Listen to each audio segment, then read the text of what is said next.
नमस्कार, मैं हूं अंकुर और आप देख रहे हैं सत्यहिंदी.com। सत्य हिंदी की खबरें शुरू करें उससे पहले आपको यह बता दें, जैसा कि आपको पता भी होगा कि सत्य हिंदी का ऐप आ चुका है और उसको डाउनलोड करने के लिए आपको इस वीडियो के डिस्क्रिप्शन में जाना होगा। इस ऐप को आप गूगल प्ले स्टोर से भी डाउनलोड कर सकते हैं। और अब नजर डाल लेते हैं अब तक की सुर्खियों पर। सुप्रीम कोर्ट के द्वारा जबरदस्त झटका दिए जाने के बाद पाकिस्तान के पीएम इमरान खान अविश्वास प्रस्ताव का सामना कर रहे हैं। नेशनल असेंबली का सत्र शुरू हो गया है और थोड़ी देर में अविश्वास प्रस्ताव पर वोटिंग होगी। असेंबली में विपक्ष के नेता शहबाज शरीफ और इमरान सरकार के मंत्रियों ने अपनी अपनी बात रखी है। अविश्वास प्रस्ताव पर वोटिंग के चलते इस्लामाबाद में सुरक्षा के कड़े इंतजाम किए गए हैं, लेकिन नेशनल असेंबली में सांसदों की गणित को देखकर पता चलता है कि इमरान का अविश्वास प्रस्ताव पर जीत हासिल करना नामुमकिन है। कांग्रेस के पूर्व अध्यक्ष राहुल गांधी ने आज दिल्ली में एक पुस्तक विमोचन कार्यक्रम में लोगों को संबोधित किया। दलितों को लेकर लिखी गई किताब के विमोचन में राहुल गांधी ने कहा कि मैं ये स्वीकार नहीं कर सकता कि हमारे देश में ऐसे लोग हों जिनको दूसरे लोग छूने से इनकार कर दें। मैं समझ नहीं सका कि एक इंसान यहाँ पर कैसे पहुँचा होगा। भारत इकलौता ऐसा देश है जहाँ लोग कहते हैं कि मैं कुत्ते को छू लूंगा, कॉकरोच को मार दूंगा, लेकिन इंसान को नहीं छूने वाला हूँ। इस दौरान राहुल गांधी ने दलितों की पिटाई और उससे संबंधित कई कहानियां भी सुनाई। इस दौरान राहुल गांधी ने कहा कि आज इंस्टीट्यूशन को कंट्रोल कर कॉन्स्टिट्यूशन को लागू नहीं होने दिया जा रहा है। उन्होंने कहा कि जब संविधान काम नहीं करता तो सीधी चोट कमजोर लोगों पर पड़ती है और वो लोग हैं दलित, अल्पसंख्यक, आदिवासी और छोटे किसान। राहुल ने कहा ये लड़ने का समय है। जवाहर भवन में बोलते हुए राहुल गांधी ने कहा कि आज ऐसे राजनेता हैं जो सत्ता की खोज में हैं। वो हर समय सत्ता प्राप्त करने पर विचार करते हैं। वो सुबह उठते वक्त, रात को सोते वक्त सत्ता पाने की कोशिश में ही लगे रहते हैं। लेकिन मैं सत्ता के केंद्र में पैदा हुआ था, लेकिन ईमानदारी से मुझे इसमें कोई इंटरेस्ट नहीं। इसके बजाय मैं देश को समझने की कोशिश करता हूँ। जैसे एक प्रेमी होता है जिससे वो प्यार करता है, वो उसे समझना चाहता है, वैसे मैं देश को समझना चाहता हूँ।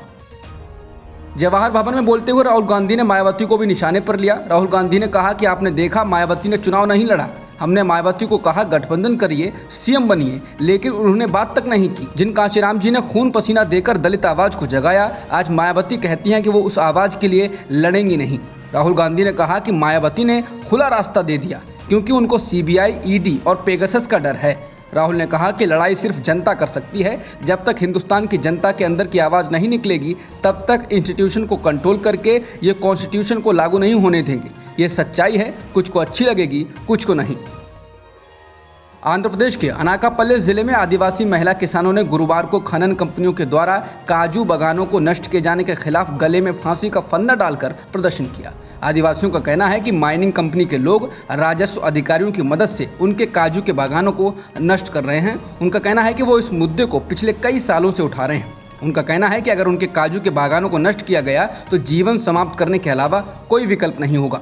इसके साथ ही आदिवासियों ने 11 अप्रैल को अनाकापल्ली कलेक्ट्रेट में विरोध प्रदर्शन करने की योजना बनाई है। वहीं माइनिंग कंपनी का दावा है कि आदिवासियों ने बागान के बदले पैसे लिए हैं, लेकिन आदिवासियों ने इस दावे को खारिज किया। कर्नाटक पुलिस ने शिमोगा जिले में बजरंग दल कार्यकर्ता हर्षा हत्याकांड के संबंध में भड़काऊ बयान देने के लिए राज्य के ग्रामीण विकास और पंचायत राज्य मंत्री के.एस. येशुरप्पा के खिलाफ एफआईआर दर्ज की है। दरअसल एक विशेष अदालत ने येशुरप्पा के खिलाफ इस मामले में ही केस की सुनवाई शुरू कर दी है। उसके बाद पुलिस को शिकायत मिली तो उसने मंत्री के खिलाफ केस दर्ज कर लिया। मंत्री येशुरप्पा के अलावा शिमोगा के बीजेपी पार्षद चन्नबसप्पा के खिलाफ भी एफआईआर दर्ज की गई है। शिमोगा के रियाज अहमद ने इन लोगों के खिलाफ शिकायत की थी। हालांकि एफआईआर होने के बावजूद येशुरप्पा और बीजेपी पार्षद की गिरफ्तारी होना या कार्रवाई होना मुश्किल है। विशेष कोर्ट इससे पहले कि पुलिस को कोई निर्देश देती, उसने अपने बचाव में एफआईआर दर्ज कर ली है। द इंडियन एक्सप्रेस की रिपोर्ट के अनुसार कर्नाटक के मुख्यमंत्री बसवराज बोम्मई को दिल्ली में पार्टी के हाईकमान ने कहा है कि हलाल मांस और हिजाब जैसे मुद्दे कुछ वोट जिता सकते हैं, लेकिन सरकार को विकास के कार्यों पर ध्यान देना चाहिए और बजटीय प्रस्तावों और बुनियादी ढांचा से जुड़ी परियोजनाओं के कार्यान्वयन पर फोकस करना चाहिए, क्योंकि इसके जरिए ही दोबारा सरकार आ सकती है। इसके अलावा रिपोर्ट में सूत्रों के हवाले से कहा गया है कि बोम्मई को यह भी बताया गया है कि लंबे समय से प्रतीक्षित कैबिनेट में फेरबदल जल्द ही किया जाए। देश भर में आम आदमी पेट्रोल, डीजल और सीएनजी पर महंगाई की मार झेल रहा है। इस बीच सब्जियों के दाम भी आसमान छू रहे हैं। नींबू ने तो आम आदमी का बजट ही बिगाड़ दिया है। दिल्ली के बाजार में मौजूदा समय में नींबू की कीमत 350 रुपये प्रति किलो तक पहुंच गई है, जबकि थोक में 160 से 180 रुपये प्रति किलो बिक रहा है। वहीं शिमला मिर्च की कीमत भी 100 रुपये प्रति किलोग्राम है। गुजरात, तेलंगाना और उत्तराखंड समेत देश के कई अन्य देशों में नींबू की कीमतों का यही हाल है। इसके अलावा बाकी सब्जियों के दाम भी तेजी से बढ़े हैं और सैकड़ा छू रहे हैं। व्हाइट हाउस ने शुक्रवार को कहा कि रूसी प्रतिबंधों को लेकर अमेरिका के डिप्टी एनएसए दलीप सिंह ने अपनी हालिया नई दिल्ली यात्रा के दौरान रूस से तेल आयात पर भारत को कोई चेतावनी जारी नहीं की थी और एक रचनात्मक बातचीत हुई थी। व्हाइट हाउस ने यह भी कहा कि भारत रूस की तुलना में अमेरिका से अधिक ऊर्जा आयात करता है।